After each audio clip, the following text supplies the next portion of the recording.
नंगौ जोंनि चिरां डिस्ट्रिक्टनि सिङाव थानाय बिजिनि साब डिभिजन 9/2 दौलाफारा गुदि फरायसालि जोंनि बे एलपि स्कुल।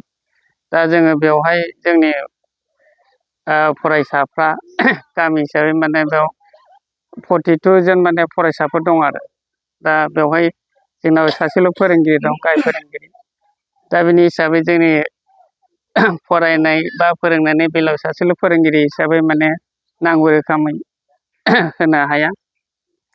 दा बे हिसाबैनो जोंनो फोरोंगिरिखौ नांगौ। मानो होनबा जोङो 7 मानसो जाबाय जेनेबा जोंहा सासे फोरोंगिरि दंबावखायोमोन, बिथाङा माने मोनसे बेमारनि दारै माने बिथाङा थैनांगौ जादों।